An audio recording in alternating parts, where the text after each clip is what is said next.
How does it take off the stress of daily life? How does it do that? Because you're absolutely right. That is what it does. I mean, for me, maybe not for everybody, but for I think there's a commonality here, maybe. Yeah, it makes the issue feel insignificant, right? So yeah, it's not just that it makes you feel small, right? We don't tend to be to often enjoy being made to feel small, right? The Buddhists have had a lot to say about that. We really cling to our egos, right?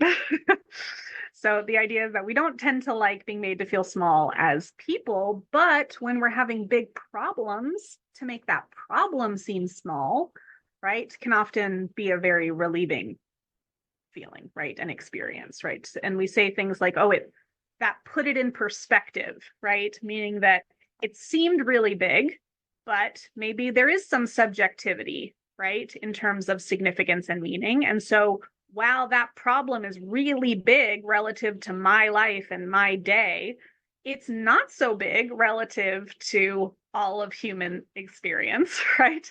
And it's certainly barely a blip, if not a speckle of dust in the grand scheme of the universe, right?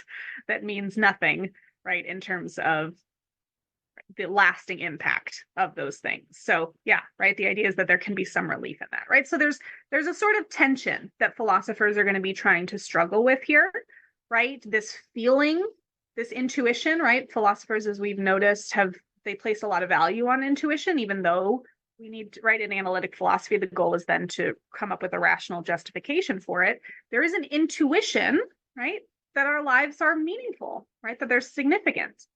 And you could be purely an evolutionary, naturalist about it and say that, well, we just think that way because it keeps us to survive, right? It gives us that drive to keep living.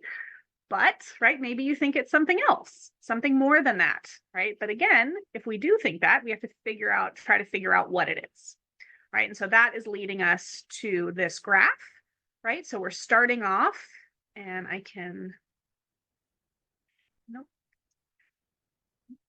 share my screen again.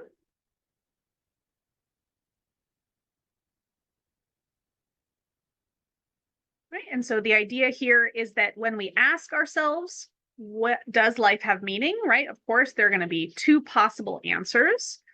When we answer yes or no, we're going to have to stipulate whether or not we mean something subjective, right? Which in this case is going to be cashed out in terms of something internal to a specific person, okay, versus something more objective, or what here is going to be described as external. Okay, so yes, life has meaning, but does it have meaning just for each individual person, or does it have meaning for everybody? No, life doesn't have meaning because of some feature of individuals, right? Or no, life doesn't have meaning because of some feature, right, universal to all individuals.